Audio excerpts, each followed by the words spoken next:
Today, we're gonna go talk to Payson's team, going out to the desert down in Coachella Valley, and we're gonna talk about wholesaling today with his team. Not even just wholesaling, but more so sales. So I'm gonna teach his team how we run our wholesale company. Gonna be a great presentation. Hopefully, it's gonna be very a very educational environment for a bunch of real estate agents. But my ass just drove the wrong way.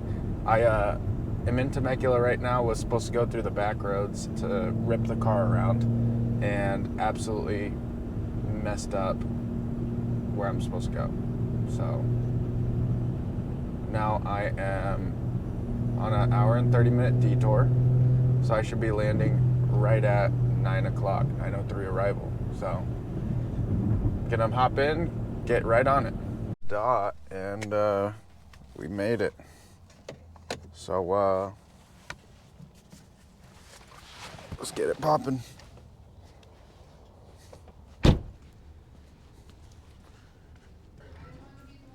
that your office now, dude? True. What up? What up? How What's you up, doing, bro? man? Good. How are you? Got all the video ready? Yeah, going. What up? What up? What up? Good morning. Good morning. Good morning. Good morning. Good morning. Good morning. What's happening? What's going on, guys? So I guess what your guys' like goals? Are you guys trying to are you guys looking for more listings? Would you guys be looking for? You guys kind of. I guess if you had a goal as an agent, more listings. You like the listing side more than the buyer side? Yeah.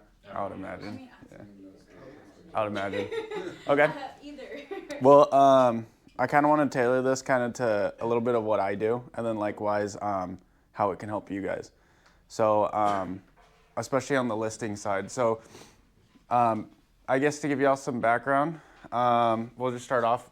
I own a wholesaling brokerage, so it's a little different than the average real estate agent kind of play. But yeah, we'll kind of go into it. So first off, got to put a picture of me. Prior military dude. I like to tell people, military, the difference between me and a lot of people is I'm an investor first, a wholesaler second.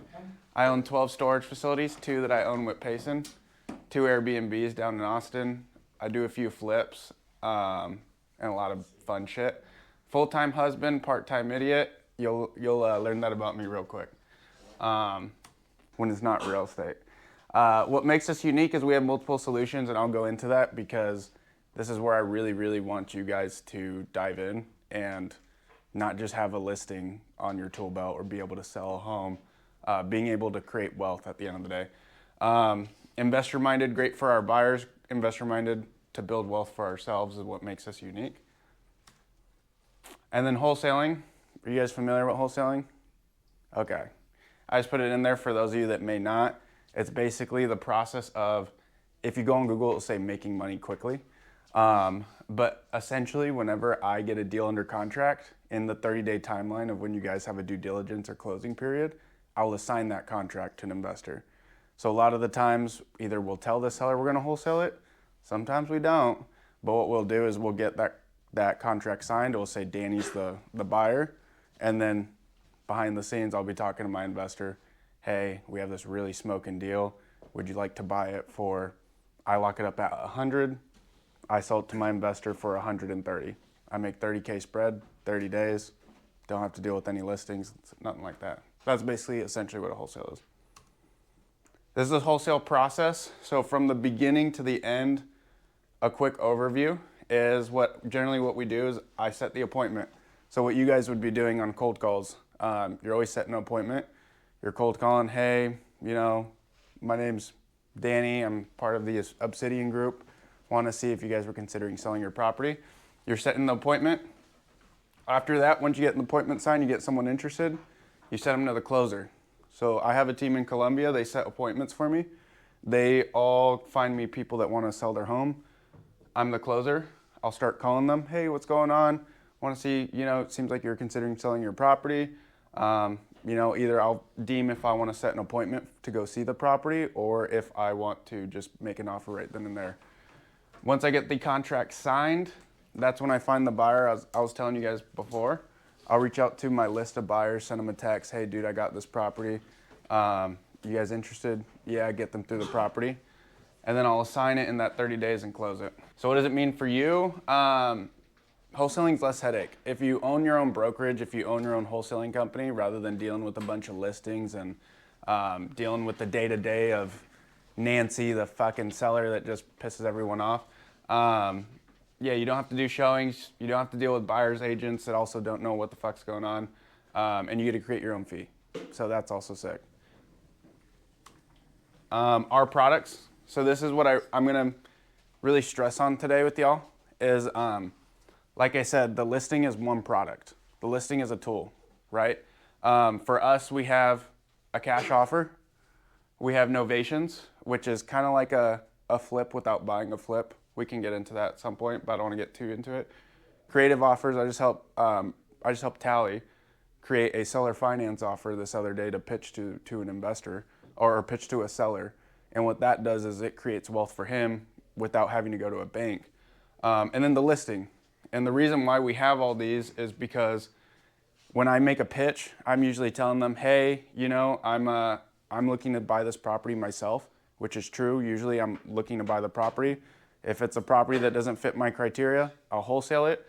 If it's a property that I want to buy seller finance without going to a bank and I can put like no money down, I'll buy it, I'll novate it, and then if worse comes to worse, we're just so off on price, I'll list it or send it to an agent to list it and get a referral.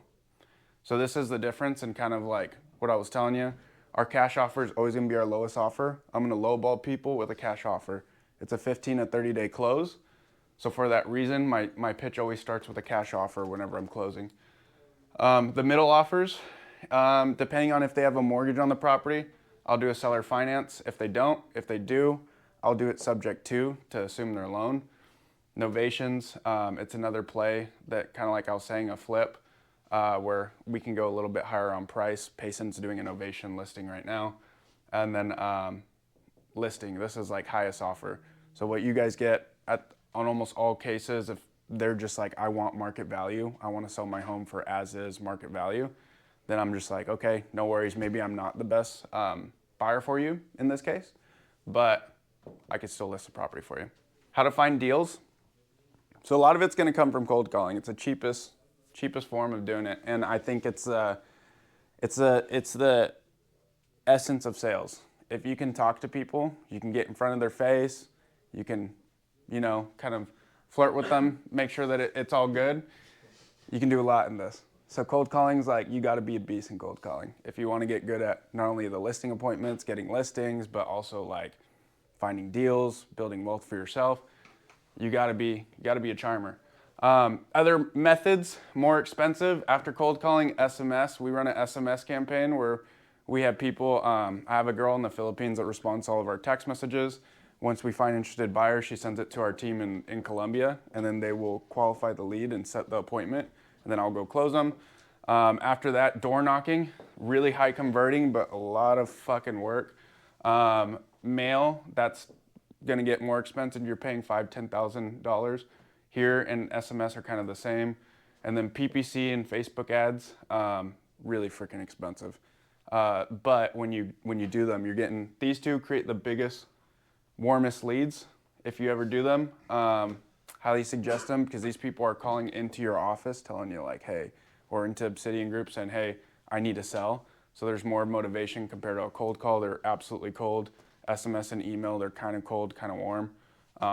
But yeah, that's how you generally find it. So this is what I really want to stress on again, and it kind of ties in with the products, is the beauty of wholesaling and owning the brokerage. And even if you don't own the brokerage of cold calling and finding these deals is building wealth at the end of the day.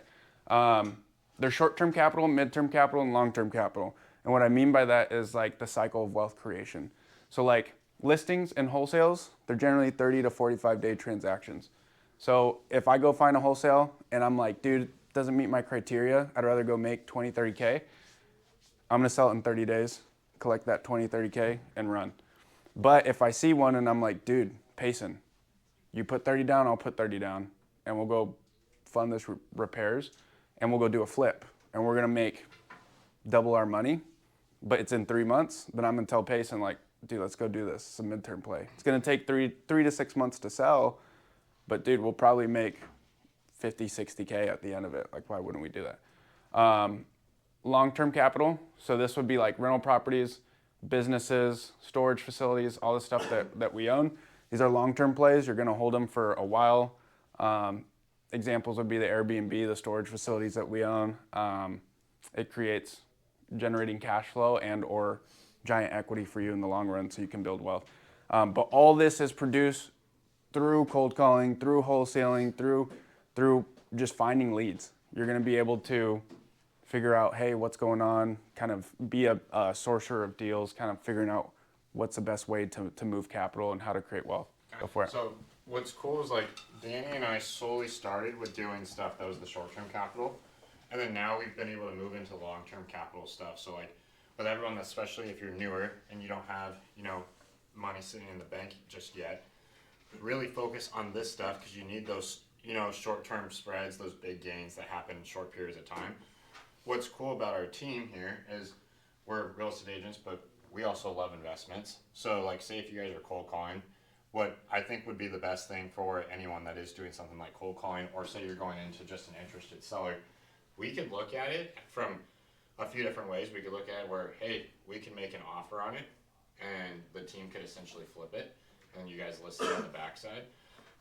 Or you guys just go in and it's just a regular listing because maybe they don't want to take it, at a 25% plus discount. And then what would be cool is what I'm thinking. I think I was talking to you, right, Hunter, the other day. Hunter was saying eventually he'd like to get into flips, which would be cool. I'm sure there's other people in here that'd like to get into flips or buying rentals or whatnot. What's cool about this team is like Jeff and I are constantly looking at now. We're trying to buy flips. We want to buy long-term rentals. These could be things that we could all partner on because maybe you guys don't have all the capital. Maybe you have a little bit of capital. So it could be something that we end up all partnering on. But I'd say like one of the coolest things is like everyone has to pretty much start here, unless you just somehow have a trust fund or something, which I don't think any of us do.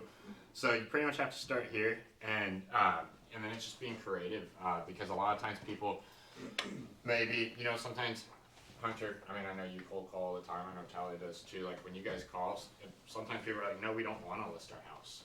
So then maybe it's like, okay, let's be smart and let's offer them, a couple other products that we can offer. Or maybe it's the vice versa where it's like, hey, yeah, we definitely don't want to sell you our house at 75% of value, but we do want to list it. And what it does is it just creates more conversation for you guys to have instead of just having one, essentially product that you could go after. Because I think when I first started, I was trying wholesaling before I got into just selling real estate as an agent. I would only ask for I'd only go for the wholesale, and then because I didn't know about anything else, and so then if they didn't want to take my offer, I just moved on from that lead. I'd still follow up with them eventually, but I'd just move on from them because I didn't have multiple strategies. I would imagine you guys don't want to be agents for the rest of your life, like 40, 60. Yeah, I wouldn't either. Because in all reality, like I love the business that we run. I love the team that we run. But I don't want to be chasing transactions and living paycheck to paycheck for the rest of my life, right? I don't think anybody does. But this is the play. This slide is literally like what I stress on. If you can balance them and do a few, at the beginning, obviously, you're going to stay here. But the main thing is that slide that I had in the back, this right here, our products. If you can understand your products and you can start understanding the investment mind, you can help so many more clients, not even just on the listing side. Because a lot of people don't know what seller financing is. A lot of people don't know what novations are. But if you can say it eloquently and you could speak and you can be like, hey, like we might have a solution for you. You don't have a mortgage on the home. We'd be more than happy to put something together. Seems like you don't need $500,000 right now, but what if we gave it to you in 5 to 10 years over monthly payments and or a down payment? Screw the banks, let's do it together and let's make something that works, that saves you on taxes and gives you an interest rate. So like there's different things that you could say, different things you could do, different products you could show your sellers, your whomever you're talking to make win-win situations for everyone. It just depends what product do they need. But right now, a lot of you guys only have this one, which is just the listing. But being able to do that also might be beneficial for you to build wealth for yourself or be able to find deals or partner with Payson or whatever you guys would like to do. This is like really what Payson told me he wanted to stress on. So besides how we run it and all the products that we have, if you can't sell, you're not gonna make money. Alex Hermosi, one of my favorite entrepreneurs, he says it all the time, just get really fucking good at sales and find the biggest item that you can go sell. And that would be your quickest way to $1 million. So yeah, sales, how to get so many leads, you're gonna need an assistant. Sales is just like talking with finesse. So I like to put Tinder on here. That's where we're gonna find our assistant. So Lots of practice there. 100%, let's go. Yeah. So it's true though. I know I haven't been on Tinder, but sometimes I wish I could go on there so I could do some sales training, you know what I'm saying? The more charming you are, the better you'll do. It's like dating. At the end of the day, if I had a sales process and I was on Tinder and I wasn't married, this is what I'd be doing. I would be on there and I'd be qualifying the lead. I'd be reaching out, starting my marketing, right? You got to do it. Every single one, just swipe on every one. Buy the premium plan, just swipe on every one. So your job is to qualify the girl, right? Or dude, Jeff. Yeah, you're welcome. So you got to qualify the girl. You got to find out, like, what do you like? You know, where do they fit? Go on the date. This would be setting the appointment. So this would be setting the appointment. This would be closing. Once you set the appointment, she says yeah to the date. Hell yeah, she's interested. Boom, you go on the date, right? Get the contract signed. Eventually, you're gonna tell them like, hey, you know, I want you to be my girlfriend, whatever. And so. And then as you get her under contract, as you got her locked in, you got to get the deal closed. So you got to marry her. So that's kind of my thought process in sales. Just how my brain works. Sorry guys. You got to put them in a funnel. Put them in a fucking funnel. So this is how you this is how you sift through. This is how you sift through the leads. This is how you sift through the girls, right? You start with an intro. After the intro, you're gonna get the objections. After the objections, you gotta go through the property details. You gotta find out what their pain and motivation is. The what if stage, the dream stage, the pricing, and setting the appointment. The reason why I put all these is these are all stages in any script you make. It could relate to lending, it can relate to picking up chicks, it could be whatever you want. But really, so like in a property basis, or like whenever I'm calling these homeowners, I'll be like, hey, Savannah, this is Danny. Hey, saw you on the property on 453 Street. Hey, you got any plans for that property? She's gonna be like, who the fuck are you? Why are you calling me? And then I'm gonna be like, oh, sorry. Don't mean to rustle any feathers. My name's Danny. I actually just sold a few properties down the street. I have cash on hand, and I'd be more than happy to give you an offer if you're considering selling. Why the fuck are you calling me? Or where'd you get my number? To be honest, the county assessor's page. That's where I found it. You might want to settle it up with them, but it's public info. Okay. Well, yeah, I'm interested. All right, well, let's get in the property details. Savannah, do you mind catching me up to speed on what's going on with the property? Yeah, I've owned it for seven years or so, and my kids don't want it. They're into Minecraft, and they're in college. So, I mean, I don't know what I'm going to do with it. So and then from there, you're like, okay, well, it sounds like you need to sell. You know, your kids don't want this. They're too busy playing Minecraft. And, you know, for what reason? Like, your house is really nice, Savannah. Why would you even consider selling? Well, because my kids don't do anything and I'm just kind of by myself. Like, I really need the money right now. I'm getting a divorce. Gotcha. So pain and motivation, she needs to get a divorce. So now I'm like, or she needs to sell her house because she's getting a divorce. Back on Tinder. Back on Tinder. We got to get you on Tinder, Savannah. Shit. All right. And then so the what if stage is like, what if we didn't sell? What would happen? Well, I might lose the court case. I might not be able to have enough money for my kids. Gotcha. Okay. So when I get you the cash that you need, what are you gonna do? Well, I'm gonna find a place for my kids. I want to find a place to move in. I want to provide for my kids. I want to be able to provide for them. Gotcha. Okay. So let's make it happen. Let's make sure we give you enough money so you can take care of your kids. At what price would move the needle for you, Savannah? Oh, I don't know. You fucking called me. All right. Well, thanks, Savannah. I thought we had a great call. Well, to be honest, I see properties in this area, and I have bought properties in this area for about $410,000. Would you consider that? Absolutely fucking not. Okay. So where do you need to be at? Sounds like you at least know you don't need to be at 410,000. I need to be at 475. So if I get you 475, we can make something work. Yes. And then from there, we kind of we know Savannah's locked in at 475. We're going to look at our products, try making something work, set an appointment. And then before I set the appointment, I'm going to ask her real quick if I could juice it. Hey, Savannah, so if I go back to my business partner, Payson, and Payson tells me, truthfully, Danny, we can't do much more than 425. Should I just go kick rocks or should I call you back? No, call me back. Okay, cool. Now I know Savannah might take 425. And then I set the appointment. Go ahead. How are you coming up with that initial price?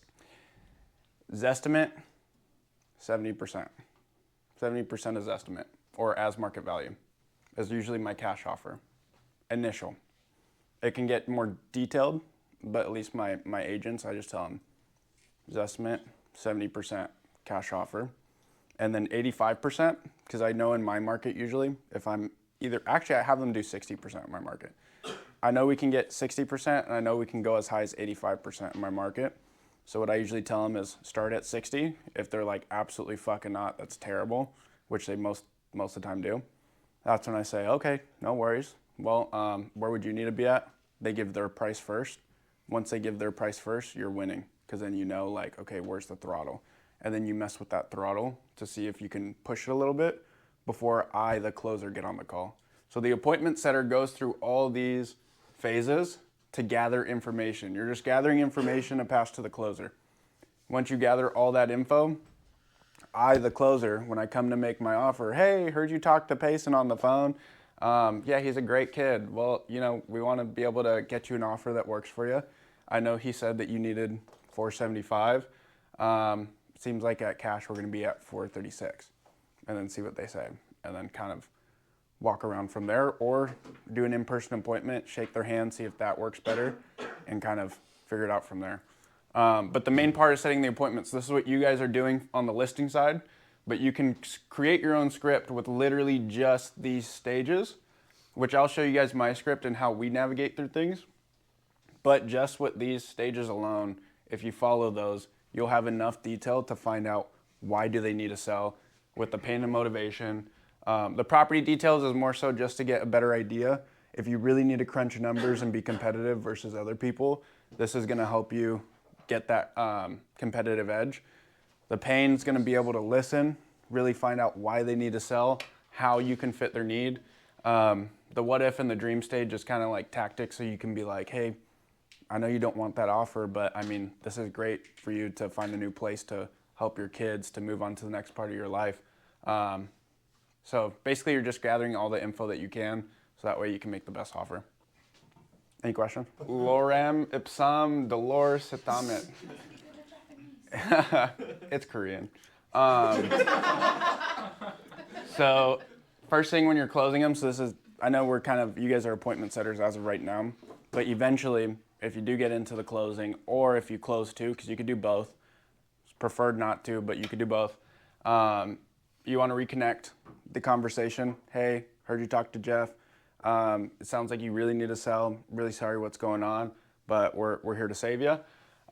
Gather the story again, make them go through the story and remember it, reason why they're selling, stuff like that. Confirm the price that they really wanted, the 475. And then from there, you're gonna decide, do I wanna make an appointment and go meet them in person, or send somebody to go meet them in person? If you see it as valuable, or if you're already pretty much at price and you think they'll bite, just send them an offer and send the contract to them while you're on the phone. Go over the contract, get them to sign, and then that's also a great return on your time. The appointment is only if you see it as valuable, but you don't wanna waste your time as well, so you wanna teeter and make sure that's good. But that's generally the closing process. You'll meet them in person, shake their hand, make sure they like you, get them to sign the contract, and then send it to title. So what would make $1 million salesman or agent? Your value is measured by the size of the problem you solve, not just the product you sell. I didn't know who the person was, so I put Diddy. Huh? That didn't age well. Oh yeah, probably not. But it's true though. Baby oil. Yeah, I should have put baby oil. Yes, but it's true though. Your value is measured by the problems you solve. So I mean, at the end of the day, if you can solve more problems, sellers' problems, and you can align it with the product, like I've been kind of stressing, you're gonna get the sell. If you just listen to them and figure out why they truly need a sell, you'll win more if you can find win-win situations. Actively listening and aligning their problems with the solution, that will also make you $1 million agent. Other tweaks, tonality, knowing your products, asking the right questions, knowing to balance fluff with stuff. This is a huge one that my call center runs an issue with, is I'm like, dude, you're on the phone talking too much, trying to build a rapport, but you're getting off context. Have a balance of fluff and stuff to be able to keep the conversation moving. Tonality, using pauses, being able to go high if somebody cusses you, matching their level, cuss them back if you need to. Different things, different sales tactics. Probably don't do that since you guys are licensed as an agent. Yeah, you might not want to do that. You might not want to do that. Knowing your products, asking the right questions. This one's also a tough one because a lot of people don't know what to say. For instance, a common, probably 10% of our calls is you call the person and maybe you guys had it. They'll be like, hey, what's going on? I'll be like, hey, this is Danny. I saw you own the property on 423 Street. You have any plans with it? And they're like, yeah, the owner died. And then you're like, oh shit, right? And then you just pause. So we go through that training a lot because that's so common, but we've also had great deals come from those because they're so tired of getting calls all the time that if you can make them feel comfortable and you already know what to say, what questions to ask, you can really, really move the conversation and help them out and make them feel comfortable. So asking the right questions and knowing when to ask them helps out a ton. So this is our script. I have about like 5 pages of these. Do you guys want to get some water or anything, or you want me to just go through it? I have this too that I can share with everyone. This Oh is yeah, the same one, right? I put this down for you guys too. So if you scan that, you can get access to it, and then you can request access, and I can give you access. So you guys have all that stuff. And then same thing with my training and stuff. All my training videos on sales and all that. If you guys need it, let me know. I'll send it to you guys and make sure that you guys get that if you guys ever want to watch the training videos.